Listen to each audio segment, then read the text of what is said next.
Hey, bonjour à tous les amis. Bonjour. Ah, ça fait plaisir de se retrouver. Alors, se retrouver pas vraiment en vrai, mais à travers cet écran. Mais nous, on sait que vous vous connectez. On sait que vous êtes prêts à offrir un culte à notre Dieu. Donc, que vous êtes là. Donc, on est vraiment content vraiment de vous retrouver. On sait que les quatre coins de l'île, on se rassemble dans la présence du Seigneur pour adorer notre Dieu.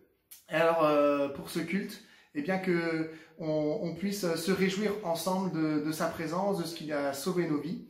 Vous savez qu'on est même écouté et même suivi en Afrique, en Guinée, et parce qu'on a des amis de Guinée là, qui nous ont contactés et qui ont suivi le dernier culte. Alors, d'ailleurs, je salue ces amis-là. Coucou Jean-Christian et Véronique et les enfants. On est vraiment contents de vous voir, j'allais dire, mais non, en fait, on vous voit dans notre tête. C'est bien parce que dans notre tête, personne ne vieillit. Hein, on garde la même image. Et puis, coucou à tous les Réunionnais, à toute l'église EFSF. Et voilà, alors une partie louange, une partie prédication, que le Seigneur, on ne sépare pas les choses, on ne sépare pas la louange et la prédication, mais que tout ce qui va se passer durant ce culte soit conduit de notre Saint-Esprit qui est en nous, qui habite en nous, et qu'ensemble on puisse entendre sa voix, mais aussi nous présenter devant Dieu avec des acclamations, avec des louanges, avec la joie qu'il y a dans notre cœur. Alors on va commencer par ce chant qui dit « Je me réjouis dans le nom du Seigneur, je lève les mains, je danse de joie ». C'est vraiment bon de lui appartenir.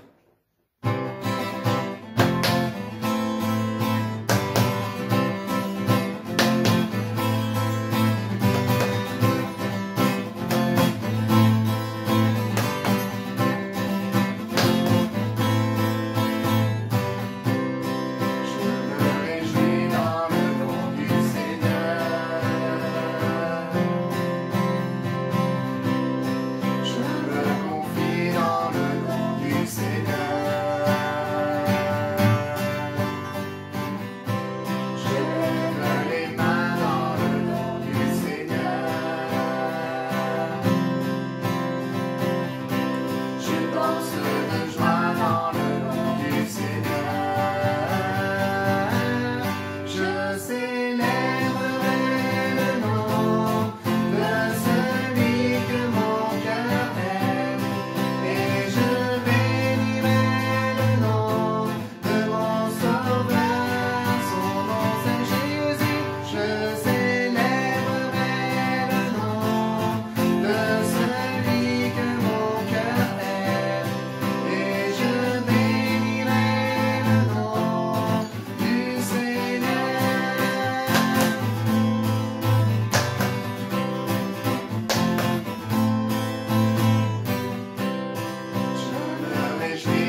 célébrer vraiment de tout notre cœur, lui offrir eh bien, toute notre reconnaissance. Et on va le chanter avec ce chant suivant. Offrons Seigneur reconnaissance parce que son amour dure à jamais. Combien notre Dieu est fidèle, combien notre Dieu est grand, combien notre Dieu est fort. Il est avec nous, Emmanuel, Dieu est avec nous. Et c'est bon de savoir qu'on a un Dieu merveilleux.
Jamais, Seigneur.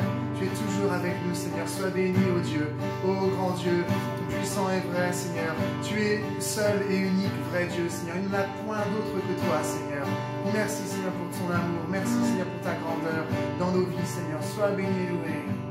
Jamais Dieu est fidèle, à jamais Dieu est grand, à jamais Dieu est avec nous, à jamais, à jamais, à jamais Dieu est fidèle, à jamais Dieu est grand, à jamais Dieu est avec nous, à jamais, à jamais, à jamais.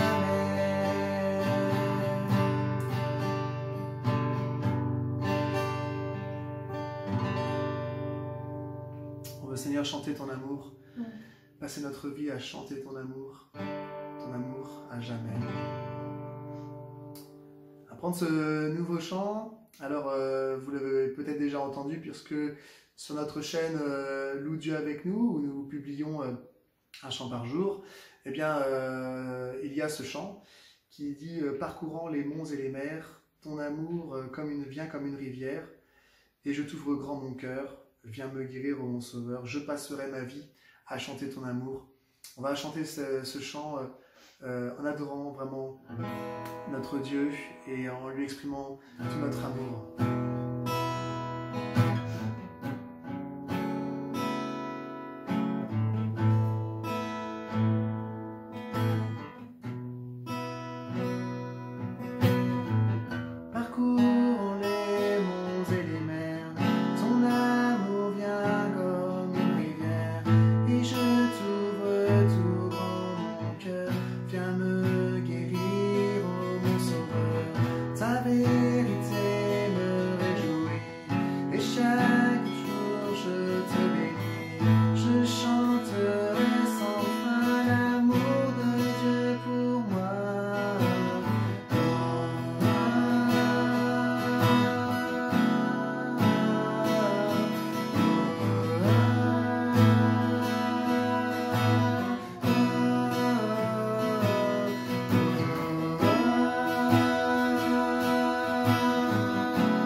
chanter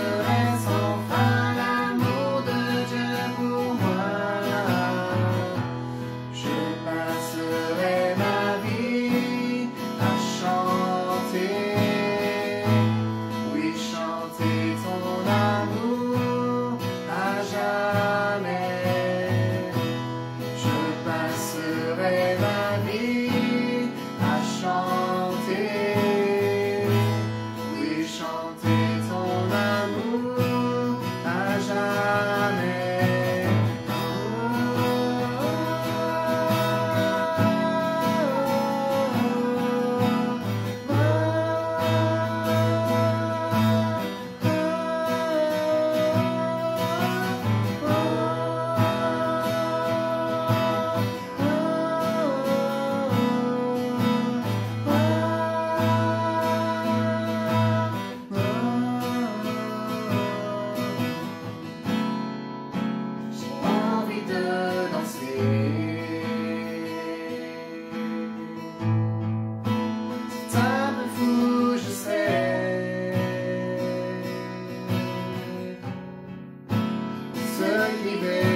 Ah, on est bien dans la présence de Dieu et écouter son cœur, lui offrir notre amour, lui offrir notre louange, l'expression de ce qu'il y a dans notre cœur, et quelles que soient les circonstances. Ce qui est bien, c'est que la louange, le chant, la musique dépasse le confinement, n'a pas de barrière et s'élève vers notre Dieu comme une louange, quelque chose de pur, un parfum de bonne odeur, de pur devant le Seigneur. Et ça, c'est merveilleux. Alors, on va aussi écouter la parole de Dieu maintenant et mettre au pied de la croix, au pied de Jésus, dans sa présence, au pied du Père, nous laissant enseigner par lui, nous laissant prêcher par lui. Alors Vincent, c'est toi qui en as la charge. Que Dieu t'accompagne, te bénisse et que vraiment nous soyons encouragés de la parole de Dieu. Comme d'habitude on l'est. Merci à toi en tout cas Vincent pour ton travail et du temps passé dans la présence de Dieu pour nous offrir cette belle parole du Seigneur. Et je crois, j'ai pas encore écouté ton message, mais je crois que ça va être sur le bon samaritain. Une impression comme ça. Allez, glorifions Dieu à travers cette parole. Juste avant que Vincent arrive pour partager son message avec vous, je voulais vous faire un petit coucou pour dire bonjour à toute la famille EFSF. Comme d'habitude, vous me manquez autant, mais maintenant on voit la fin arriver. Donc je voulais juste vous encourager à profiter de ces dernières semaines ensemble, en famille, avec vos enfants, en famille, pour vraiment développer votre vie spirituelle ensemble, répondre aux questions de vos enfants, prier ensemble, parler ensemble, lire la parole ensemble. Vous en serez beaucoup plus fort et fortifié dans votre foi. Et quand nous aurons l'occasion de se voir, on va faire la fête. Alors, bon dimanche, bonne semaine et à bientôt. Je vous aime tous. Bonjour à vous tous. Ce dimanche matin, le 3 mai, l'an 2020.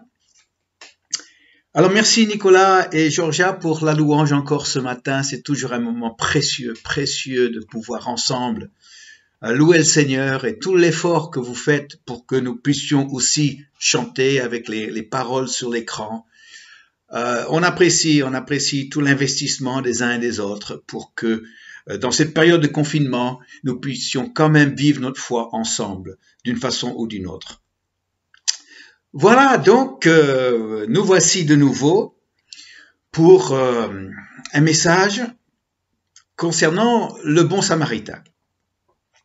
Ça fait maintenant plusieurs semaines que je vous en parle. Nous sommes au 5e message et pour l'instant, je suis pas encore vraiment rentré dans le détail de cette histoire.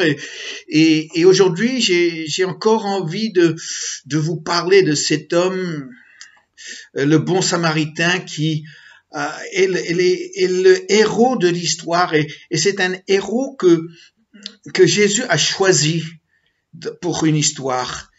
C'est pas un fait réel. C'est pas comme s'il décrit quelque chose qui s'est passé.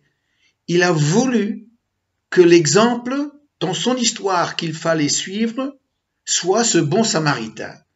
Ça mérite une étude approfondie pour essayer de comprendre la raison pour laquelle cet homme-là est celui qui est mis en avant. Alors, c'est lui le bon, n'est-ce pas, le samaritain. Les deux juifs religieux ne sont pas les bons. Non. Et en fait, il faut se poser la question, mais qu'est-ce qui a fait la différence entre le samaritain et les deux religieux? Alors, en fait, c'est sa sensibilité humaine. C'est ce qu'il a ressenti dans son cœur lorsqu'il a vu cet homme. Parce que les deux religieux, eux, ils l'ont vu aussi, mais leur religion faisait en sorte que ils voulaient pas trop se rapprocher parce que ça pouvait le rendre impur, selon la loi de Moïse. Eux qui étaient un lévite, l'autre sacrificateur. Mais le samaritain, lui, il s'inquiétait pas de ça. Il avait surtout le souci de cette personne-là, mourante, Et nous avons vu déjà que ici, c'est pas une question juste de l'humanitaire, parce que le message de l'évangile n'est pas essentiellement humanitaire, est un message de salut spirituel pour un être humain. Et nous avons vu que le bon samaritain, en fait, c'est Jésus lui-même qui vient nous ramasser, nous qui étions mourants sur le bord de la route, morts spirituellement, morts par rapport à la vie de Dieu en nous, et qui nous a ramenés à la vie. Alors, qu'y avait-il dans le cœur de cet homme samaritain qu'il a eu une réaction différente des autres? C'est le texte qui nous le donne. Il nous dit que c'est la compassion. Alors, en fait, nous retrouvons une expression importante dans les évangiles, dans cette parabole, ému de compassion. C'est une parole qui revient dans une autre parabole, très connue. La parabole du fils prodigue. Oh, combien j'aime cette parabole. Oui, le père, quand il a vu le fils revenir, il a été lui aussi ému de compassion. C'est une expérience que le Père céleste connaît lui dans son cœur. Et ça veut dire que c'est, pour un être humain, de vivre ça aussi, c'est de vivre ce que le cœur de Dieu connaît. Bon, je vais pas commencer à vous reparler de la découverte du cœur du Père aujourd'hui, parce qu'on est dans le bon samaritain, mais les deux sont quand même liés. C'est une phrase qu'on retrouve souvent dans la réaction de Jésus. Quand il a vu la foule, combien de fois il est dit que devant la foule, il a été ému de compassion. Et bien sûr, juste avant certains miracles, même avant une des résurrections que Jésus a opérées, Jésus a eu la réaction émue de compassion. Je pense à la veuve de Naïn et le décès de son fils unique. Avant de faire cette résurrection, Jésus a connu cette émotion de compassion, parce que ému de compassion, c'est une émotion, n'est-ce pas? Il y a quelque chose qui monte en nous, quelque chose qu'on ressent qui est très, très fort. Donc, cette compassion qu'un être humain peut connaître par rapport à un autre être humain. Donc, aujourd'hui, je vous pose la question, alors, que ressentons-nous pour les gens? Aimes-tu les gens? Ou les supportes-tu plutôt? Alors, je ne parle pas de vos familles, je ne parle pas de vos amis, ceux que vous aimez naturellement. Bien sûr que vous les aimez, bien sûr que s'il y a quelque chose qui leur arrive, il y aura un élan de cœur. Jésus a dit même les païens aiment ceux qui les aiment, donc c'est rien dire finalement de dire que j'ai de l'amour pour mes proches. Mais c'est lorsque le cœur est tendre pour des gens qu'on ne connaît pas. Et bien ça, cette compassion vient de Dieu. C'est une expérience vécue dans le cœur d'un être humain qui est une expérience de Dieu. Heureusement que j'ai vécu ce que j'ai vécu quand j'étais jeune. Parce que sinon, je crains que je serais devenu quelqu'un d'indifférent. Quelqu'un qui trop facilement, pas se sert des gens, mais ne prête pas trop attention. Aurait été tellement focalisé peut-être sur les affaires, peut-être sur d'autres projets, que les gens auraient été vraiment secondaires. Et c'est seulement parce que j'ai fait expérience après expérience avec Dieu que mon cœur a été attendri envers l'être humain. Et aujourd'hui, je suis tellement reconnaissant de ça. Parce que le cœur d'un être humain peut non seulement se durcir avec ce qui se passe, mais aussi, finalement, vivre normalement sa vie sans cette compassion réelle pour les gens autour de lui qu'il va croiser dans sa vie. Et alors, cette question de la sensibilité humaine, qui a été vraiment pour moi une question importante que j'ai travaillé. J'aurais bien voulu vous dire que un jour, on a prié pour moi et dès ce jour-là, j'ai senti vraiment cette compassion qui montait en moi de la part de Dieu descendu du ciel dans un moment de prière. Mais c'est pas vraiment ça. C'était effectivement les expériences que j'ai vécues, mais c'était aussi une recherche que j'ai fait moi-même. J'ai compris que j'avais besoin de moi, d'être activement à la recherche de ça pour ma vie, si j'allais pouvoir prêcher l'évangile avec un amour pour les gens. Avec un amour pour les gens. Et alors, je l'ai travaillé de plusieurs façons. Une chose que je faisais, c'est quand je voyais quelqu'un dans la rue, dans les bouchons sur le périphérique parisien, ça m'a donné largement le temps de voir les gens au volant. Je me posais des questions comme, je me demande ce que cette personne vit en ce moment. Quand elle rentre ce soir de sa journée, qu'est-ce qu'elle va trouver chez elle?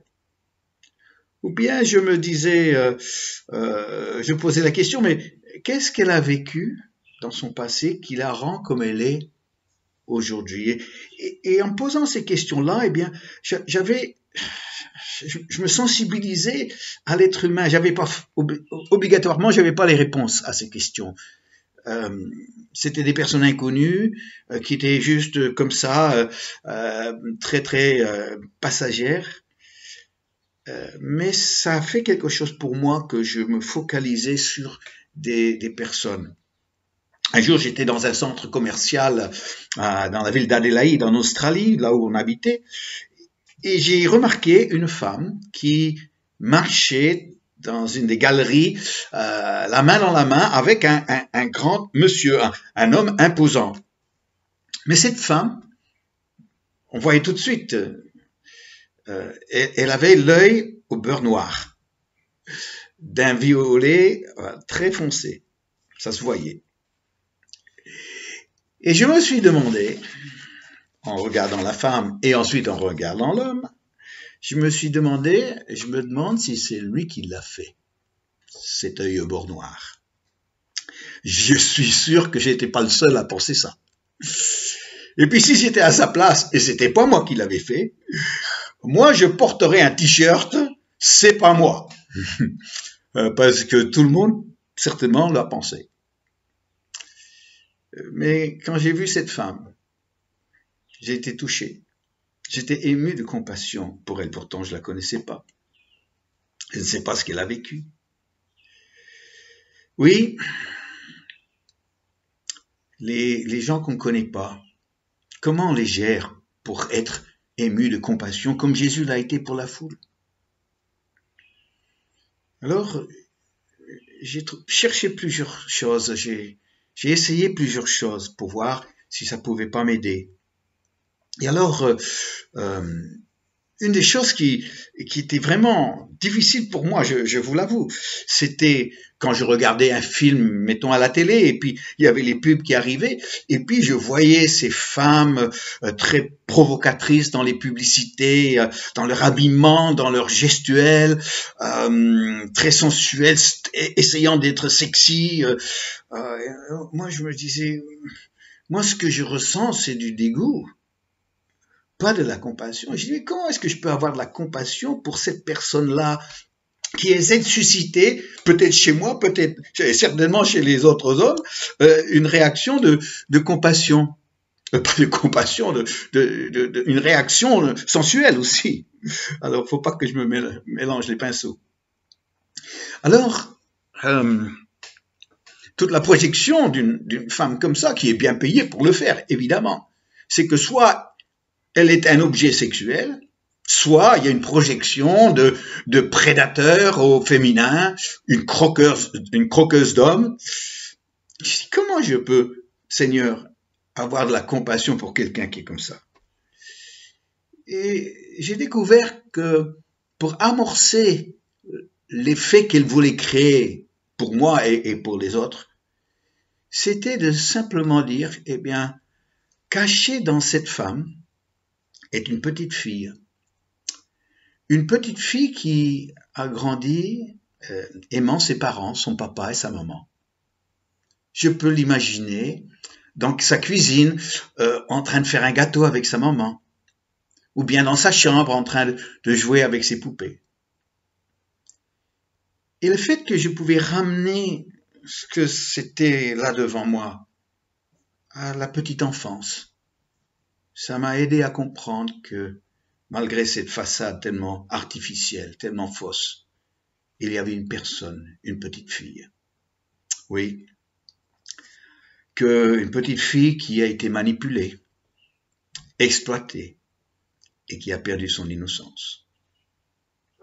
Ah, comme ça, je peux voir différemment une personne comme ça. Alors, c'était après une réflexion que je me suis fait, que j'ai réfléchi sur cette question-là, sur voir peut-être des gens comme des petits-enfants qui l'étaient, plutôt que des adultes qu'ils sont maintenant, que peut-être ça pouvait m'aider à mieux avoir de la compassion pour eux. Je vous parle d'une façon très pratique, très concrète ce matin. Le lendemain de ce moment où j'avais réfléchi sur cette question, je me suis trouvé dans un train, justement dans la ville d'Adélaïde, et j'ai dit, je vais essayer de voir avec les gens dans le train pour voir si ça marche. Et j'ai commencé à visualiser toutes les personnes dans le train pour essayer de les imaginer petits enfants. Et après quelques minutes, j'ai abandonné parce que mon imagination était en surchauffe et je n'arrivais pas. Mais dans ce moment d'observation, il y a quelque chose qui m'a frappé. Pendant que je regardais ces gens que je ne connaissais pas finalement, je me suis rendu compte que si moi je ne les connaissais pas et que je n'éprouvais pas une affection particulière pour eux, parce que justement je ne les connaissais pas, mais qu'il y avait quelqu'un quelque part qui les connaissait et qui les aimait. En face de moi, il y avait un homme qui avait un gros bouton, il avait peut-être une 60aine d'années, il avait un gros bouton sur la lèvre. Il était vraiment pas très beau à voir.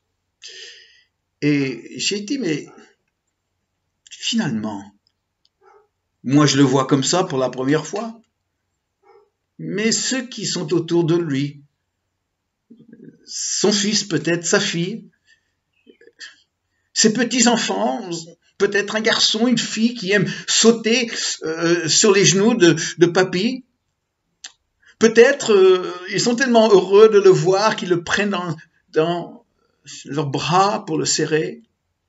Eux ne voient plus ce bouton. Moi, je le voyais encore, mais eux ne le voyaient plus parce qu'il y avait l'amour qui était là. Et plus je pensais à ça, moins je voyais le bouton. Et plus je trouvais son visage beau. Ah oui. C'est délicat tout ça, hein? Mais combien important si nous voulons éprouver ce que ce Samaritain a vécu, d'être ému de compassion, qu'il a cette force tellement imposante pour lui que ça l'a poussé à changer ce qu'il avait prévu et aller chercher à sauver cette personne mourante. Le problème de l'histoire du bon Samaritain, que cette histoire suscite, c'est que nous pouvons avoir la foi, oui, nous pouvons avoir ces textes bibliques, oui, avoir un tas de croyances et des pratiques religieuses aussi, être pratiquants, mais si nous n'avons pas cette compassion pour les gens, nous n'avons pas le cœur de Dieu. C'est ça le problème. Comme ces deux religieux, qui avaient toutes ces qualités de foi, de texte biblique, la croyance, les pratiques. Mais ils n'avaient pas le cœur de Dieu. Vous voyez. Et si c'est vrai pour le juif, chers amis, j'aimerais aussi vous dire que c'est vrai pour le chrétien évangélique. Il peut avoir sa foi, il peut avoir ses versets bibliques, il peut avoir son culte, il peut avoir ses chants, il peut avoir toutes les vérités qui sont proches de son cœur. Mais si devant l'être humain, lui qui sait faire une étude biblique sur la compassion, certainement, mais si devant l'être humain, il n'y a pas de compassion, alors là, il y a quelque chose qui tourne pas. Non. C'est important, ça. L'apôtre Jean, vous vous souvenez de lui, Le terroriste chrétien qui, avec son frère, voulait appeler le feu du ciel sur un village samaritain parce qu'il était un peu vexé qu'ils l'ont pas reçu, lui et Jésus. Cet homme qui était prêt à anéantir un village entier avec les enfants, les vieillards, les hommes et les femmes. Mais des années plus tard, c'était plus pareil. Des années plus tard, celui qui est devenu l'apôtre de l'amour, je vous en ai parlé à une autre occasion, c'est lui qui a écrit ceci. Celui qui n'aime pas son frère qu'il a vu ne peut pas aimer Dieu qu'il n'a pas vu. Jean, dans son épître, lit les deux. L'amour pour Dieu, l'amour pour son frère, l'amour pour un être humain sont liés. Mais Jésus a lié aussi aimer Dieu de tout son cœur, aimer son prochain comme soi-même. Et Paul le dit aussi, Paul l'écrit à ces Corinthiens chrétiens tellement difficiles à gérer pour Paul. Ils étaient tellement bouillonnants des dons spirituels, mais Paul leur parle de l'amour. Et il leur dit, et si j'ai le don de prophétiser, et que je connaisse tous les mystères du royaume de Dieu, et toute la science, connaissance, et si j'ai toute la foi pour même déplacer les montagnes, la puissance, mais que je n'ai pas l'amour, je suis rien. Terrible. Au-dessus des prophéties, au-dessus de la puissance, au-dessus de la connaissance et la révélation, au-dessus de tout ça, c'est la capacité d'aimer. C'est pour ça que je vous en parle encore ce matin. Alors, il y a un secret pour être ému de compassion. Oui. On le découvre dans l'exemple que Jésus nous montre dans sa réaction par rapport au jeune homme riche. Vous pouvez lire l'histoire dans Marc chapitre 10. Mais il est dit, quand le jeune homme a exprimé sa frustration d'avoir été fidèle à sa religion juive, aux 10 commandements depuis sa jeunesse, et pourtant il n'était pas satisfait, il n'avait pas trouvé la vie éternelle, et il est dit, Jésus, l'ayant regardé, l'aima. Oui. Il s'est arrêté, il l'a regardé, et il l'a aimé. Comment être ému de compassion? Il faut s'arrêter. Il faut regarder. Et tu pourras aimer. De prendre le temps de regarder une personne. Pour commencer à voir dans son cœur de l'amour pour lui. Et c'est un peu ma frustration avec ces vidéos, honnêtement, parce que je suis convaincu que vos visages, dimanche après dimanche, sont tellement beaux, tellement rayonnants, souriants, heureux de vivre ce culte avec nous, avec Nicolas et Georgia, et avec moi-même, et ceux qui sont avec vous, chez vous, confinés. Mais moi, je vois moi-même. Alors, ça va pas forcément m'aider à aimer les autres. Mais normalement, le dimanche, dans notre culte, en vrai, je me lève et je vous regarde. Et quand je vous regarde, j'attends quelques instants. Vous n'êtes pas une masse de yeux et de nez et de bouche et d'oreilles. Non, je vois des visages que je connais, certains que je connais pas. Je vois des hommes, des femmes, des jeunes qui ont toute une histoire à eux, qui ont un nom, qui est le leur. Des êtres humains qui méritent d'être regardés et qui méritent d'être aimés. Et dans ces moments-là, nos études bibliques sur la compassion sont traduites en émotions, émues de compassion. Oui, de s'arrêter quelques instants et regarder. Le plus grand ennemi de la compassion, de la sensibilité humaine, c'est d'être trop occupé, d'être trop préoccupé au point où nous ne voyons plus les gens au milieu duquel on vit. On ne les voit plus. Nous ne les regardons pas parce qu'on est tellement préoccupé avec nos démarches à faire, avec les courses encore qu'on doit faire, avec la route qu'on doit faire, avec le travail qu'on doit faire, les problèmes qu'on doit régler. Tant de choses qui sont des voix, la cacophonie qui nous réclame tout le temps, tous les jours, par différents moyens. On est tiré par toutes ces voix, tous ces bruits, et on oublie l'être humain.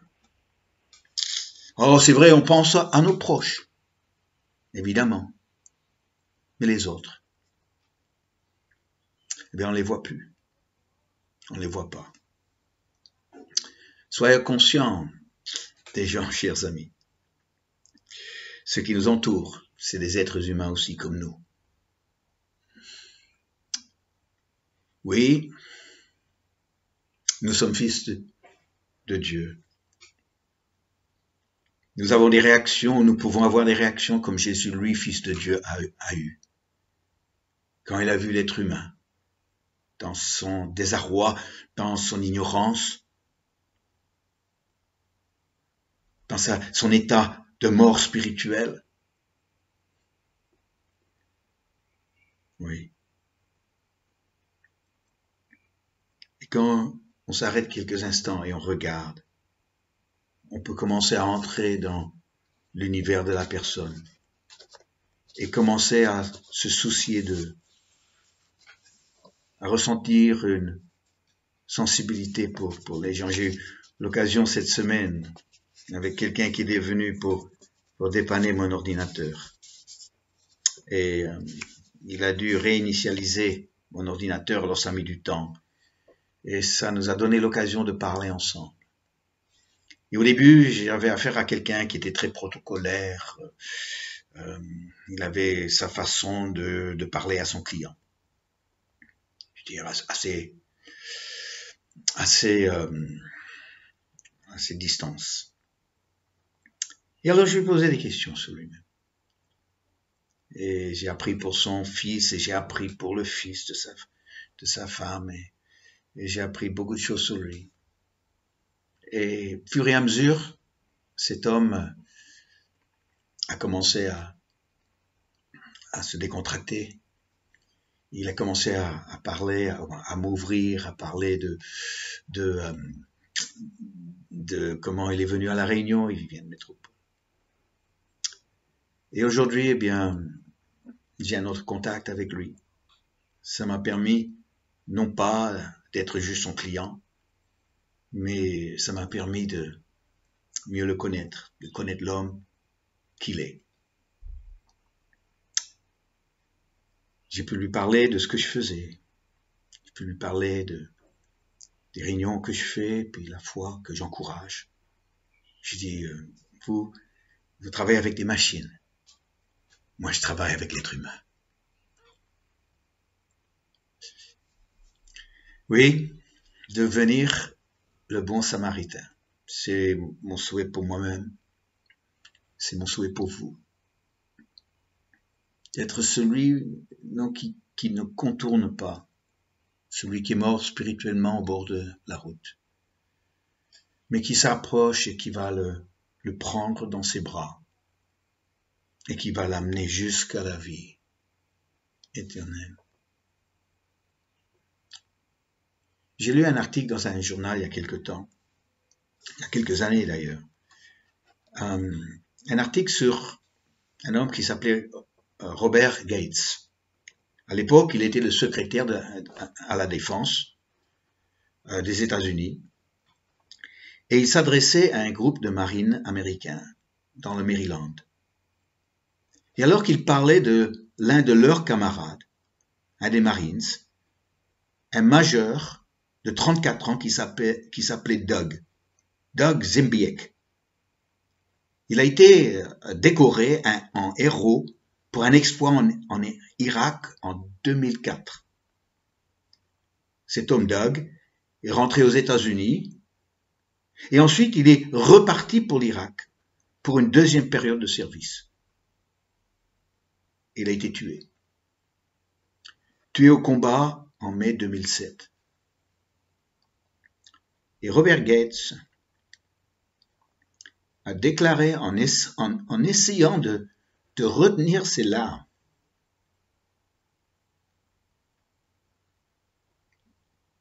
Et il a dit ceci à ses Marines.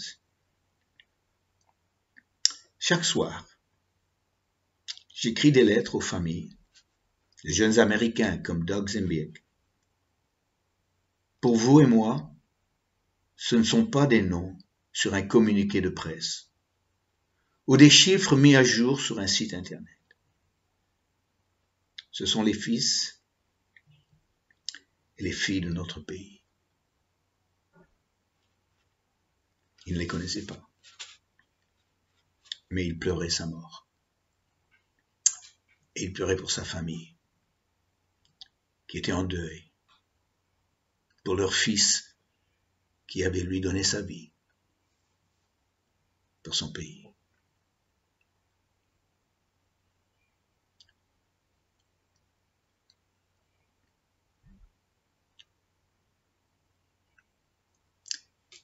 J'aimerais, excusez-moi,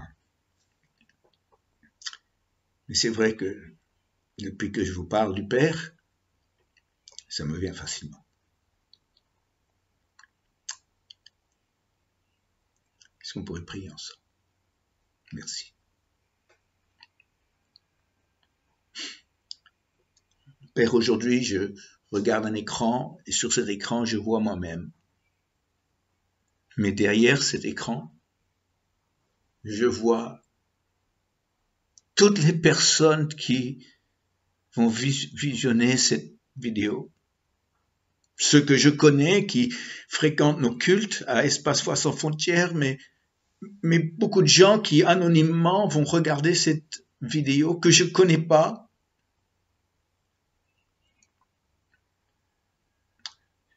Tu les connais, Seigneur. Peut-être cette vidéo sera envoyée à quelqu'un qui ne te connaît pas toi, personnellement, qui n'a pas une vraie relation avec Jésus aujourd'hui, qu'il est peut-être tiraillé au niveau de la foi, il ne sait pas dans quelle direction il faut aller. Peut-être qu'il y aurait même des morts spirituellement qui m'écoutent aujourd'hui. Père, tu les connais, tu envoies un bon samaritain envers eux. Aujourd'hui, si ça peut être moi par le biais de cette vidéo, eh bien moi je dis gloire à Dieu, je suis tellement heureux de pouvoir l'être. Mais dans ces instants, Jésus touche les cœurs, touche ce cœur.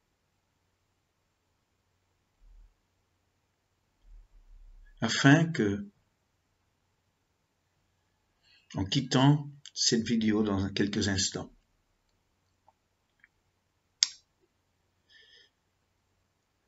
la personne ne sera plus pareille.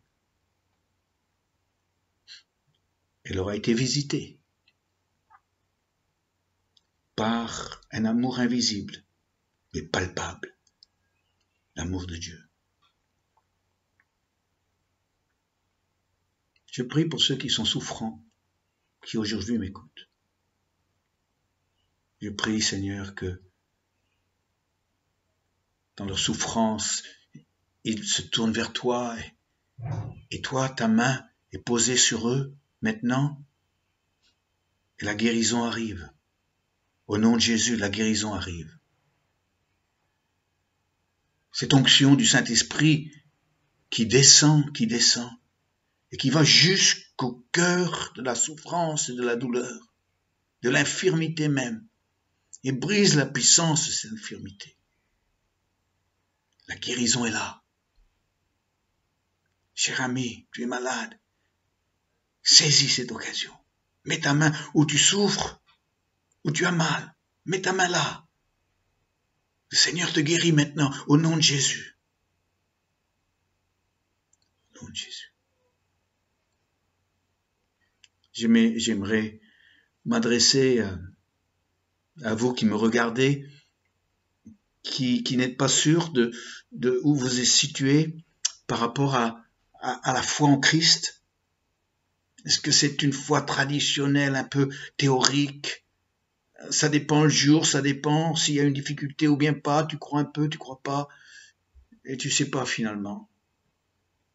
Aujourd'hui, j'aimerais te demander, là chez toi, loin du regard des autres, mets-toi à genoux. Et crie vers Jésus. Dis, Jésus, maintenant je te donne ma vie. Je te donne ma vie. Jésus, prends ma vie. Elle t'appartient. Les années que j'ai encore à vivre sur cette terre, elle sera pour toi, Seigneur. Et avec ton aide, je vivrai ma vie selon ta parole. Prie ça aujourd'hui chez toi. Règle cette question une fois pour toutes. Et à partir d'aujourd'hui, décide-toi que maintenant, ta vie, c'est pour Christ. Décide-toi maintenant qu'il n'y aura pas de compromis. Décide-toi maintenant que c'est lui qui sera vraiment Seigneur, maître de ta vie. Et tu recevras une joie profonde dans ton cœur. Une paix qui sera comme la rosée du ciel qui descend sur toi. Et les choses qu'avant, que tu aimais peut-être faire, maintenant vont te dégoûter. Parce que ton cœur a changé. Eh oui, ton cœur a changé. Que le Seigneur te bénisse, qu'il se révèle à toi, qu'il t'aide à t'arrêter, regarder et aimer. Et toi aussi, tu vivras ce que Jésus a vécu, ce que le bon Samaritain a vécu, ce que le père du fils prodigue a vécu. L'émotion de la compassion. Alors j'arrive à la fin de mon message. Nicolas et Georgia sont là, je leur passe la main maintenant. C'est tellement un plaisir, j'ai l'impression de vraiment être avec vous. Et je le suis. Je vous dis à très bientôt, si vous le voulez bien. Tous les jours, de toute façon, je continue avec mes vidéos à la découverte du cœur du Père. Il suffit d'aller sur YouTube pour les chercher, ou recevoir un lien reçu par email si vous voulez, manifestez-vous. En tout cas, si vous voulez m'appeler, sentez-vous libre de le faire. Si vous voulez envoyer un SMS, envoyez-moi un SMS. Mon numéro de téléphone, 06 92 79 70 26. 06 92 79 70 26. Que le Seigneur vous bénisse. Passez un bon dimanche en regardant les gens et en ressentant cet amour de Dieu pour eux. Au revoir. Merci Nico. Georgia. Merci Vincent. Alors prenons ensemble ce cœur qui nous dit « Je te donne mon cœur, je te donne ma vie ». Pour que le Seigneur, pour qu'au contact du Seigneur, eh bien, on puisse être rempli de compassion.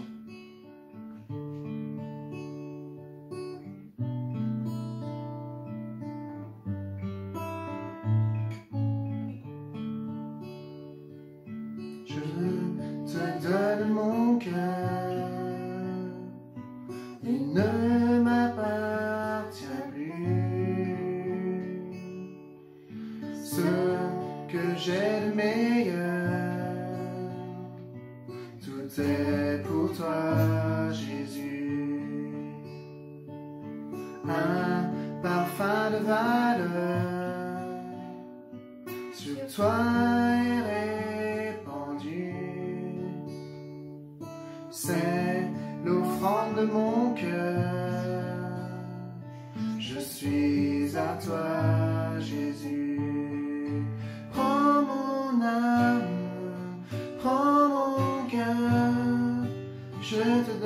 donne tout. Prends ma vie, me voici, je te donne tout. Mon cœur est à toi, tout à toi.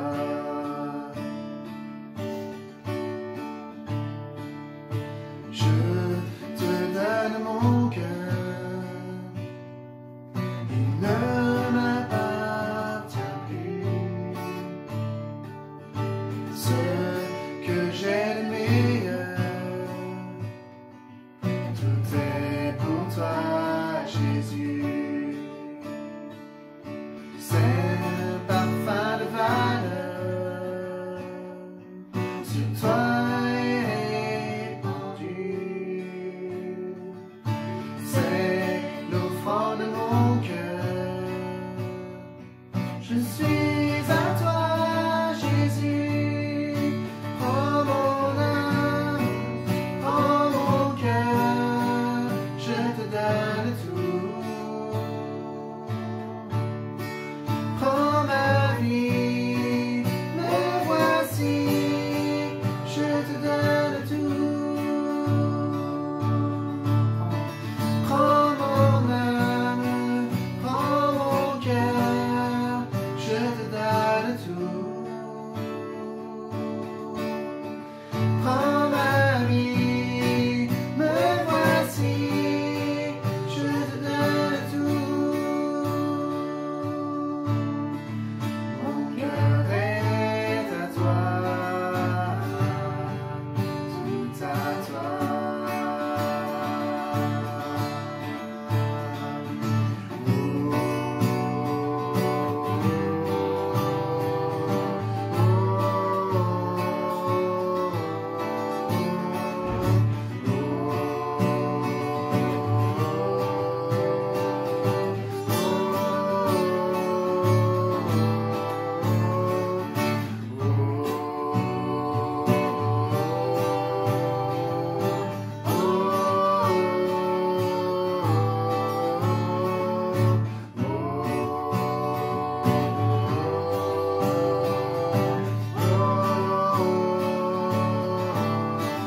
Prends mon âme, prends mon cœur, je te donne tout. Prends ma vie, me voici, je te donne tout. Mon cœur est à toi, tout à toi. Mon cœur est à toi, tout à toi. Oui, Seigneur, vraiment que l'on puisse rechercher ton cœur et être proche de ta présence, de te donner de nouveau notre cœur, notre vie, peut-être pour la première fois ce matin, pour que oui, nous puissions être remplis de ce cœur d'amour, de ce cœur que tu es, être remplis de compassion. Sois béni Jésus, sois béni Père éternel. Amen. Voilà, eh bien, on était contents et heureux de faire ce culte avec vous, ensemble, même à travers l'écran. Eh bien, on est quand même ensemble. Et on a passé vraiment un moment merveilleux dans la présence du Seigneur. Alors, passez un bon dimanche à chacun.